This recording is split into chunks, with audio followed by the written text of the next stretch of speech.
Welcome back to the channel, folks. This is your fourth stimulus check update and daily news report. Let's go over the most important stimulus check information that I want you to know. It was just announced that Senate Democrats have dropped the paid family leave and medical leave proposals from Biden's spending bill. Now the House of Representatives can hold a vote on the bill today.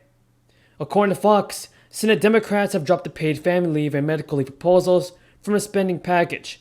That's after negotiations with moderate Democrats failed to reach a compromise on a pared-down version of the proposals. It's a framework that will create millions of jobs, grow the economy, invest in our nation and our people, turn the climate crisis into an opportunity, and put us on a path not only to compete, but to win the economic competition for the 21st century against China and every other major country in the world.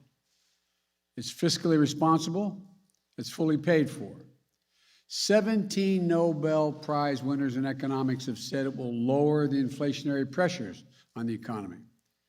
And over the next 10 years, it will not add to the deficit at all. It will actually reduce the deficit, according to economists. I want to thank my colleagues in the Congress for their leadership. We spent hours and hours and hours over months and months working on this. Those families to have access to the Affordable Care Act. If that were the only thing we were doing in this legislation, it would be transformational, transformative, and cause for celebration. So on the health side, there are many aspects to it, but that one makes a drastic difference. And then when we go to the third bucket, climate, well, as one who, when I was speaker first time, the climate issue, well, for a long time has been my flagship issue, but at that time, I formed a select committee on climate, and we got good things with President Bush in terms of an energy bill, but not a climate bill. We couldn't get 60 votes in the Senate. That was when President Obama was president, and then we moved on to at the same time, we're doing the health issue. But it was then so important, now drastic and urgent, short fuse on the well-being of our planet. And so in this bill, I mean, imagine $500 billion in this framework that the president discussed, $500 billion, both in tax credits and outlays of what we need to do to protect the planet for the children.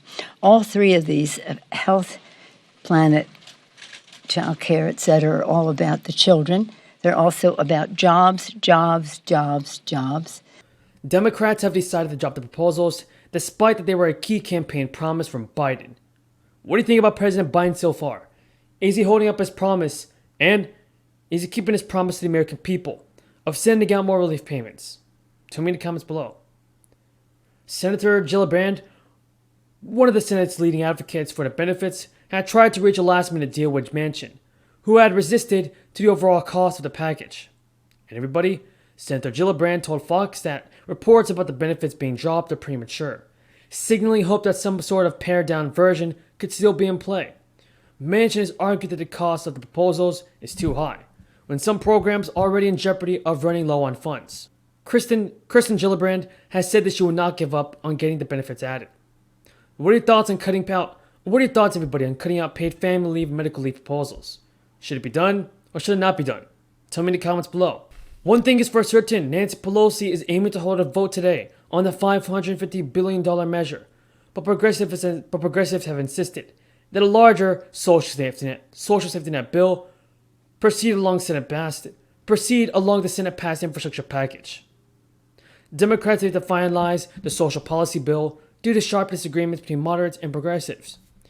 The House Democratic Caucus will have a meeting where Biden is expected to provide an update on his Build Back Better agenda and press progressives to help pass the infrastructure bill.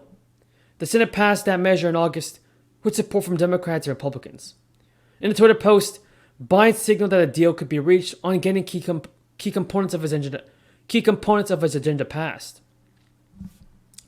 And Democratic leaders have struck an optimistic tone about negotiations over the safety net bill, which contains key components of Biden's Build Back Better agenda.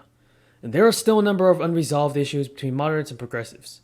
Representative AOC said she would vote against the bipartisan bill over cuts in the social spending bill. Now, Ocasio-Cortez said she couldn't vote for the bipartisan bill if the other whittled down legislation fails to address climate change.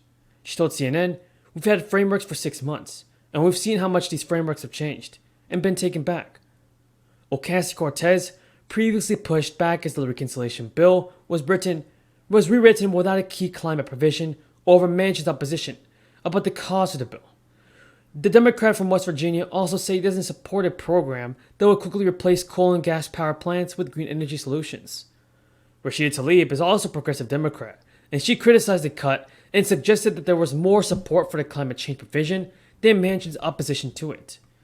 The Congressional Progressive Caucus, made up of nearly 100 progressive members, tweeted that we have a moral obligation and a governing mandate to pass policy that address climate change.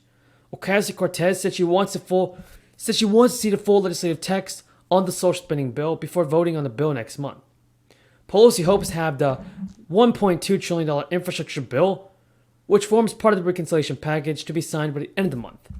Can she get the bill done, folks? Tell me in the comments down below. How people access them, jobs that are created by the new green technologies, jobs that are part of the national security of our country, that is necessitated by our protection of the environment. And so it is an initiative that gives a big tax cut to the middle class, creates jobs, good-paying jobs, lowers costs for families, and while making the wealthiest and big corporations pay their fair share. That's really the framework that the president shared with us this morning, and it's remarkable. It's remarkable in that it's a big vision, bigger vision than we've seen in a very long time, maybe dating back to President Franklin Roosevelt and the New Deal, in some respects to Lyndon Johnson, who had a great agenda as well. But we always remind everyone that Franklin Roosevelt. Morning, Sanders. Let me just say a few words. Number one, I think before there is a vote in the House on the infrastructure bill, the members of the House have a right to know that 50 U.S. senators are supporting a strong reconciliation bill. Number two, I think if you look at the bill that the President announced today, it is probably the most consequential bill since the 1960s in terms of protecting the needs of working families, our children, the elderly, the sick, and the poor. It is a major, major step forward. But clearly, to my mind, it has some major gaps in it. The American people are very, very clear that they are sick and tired of paying the highest prices in the world for prescription drugs. There is, to the best of my knowledge, no language in there that takes on the pharmaceutical industry, demands Medicare, negotiating prices, and lowers the cost of prescription drugs in America. And that's a major problem in the bill. The second lacking is, I'm glad to see that hearing aids were included as part of an expansion of Medicare. But I would very much like,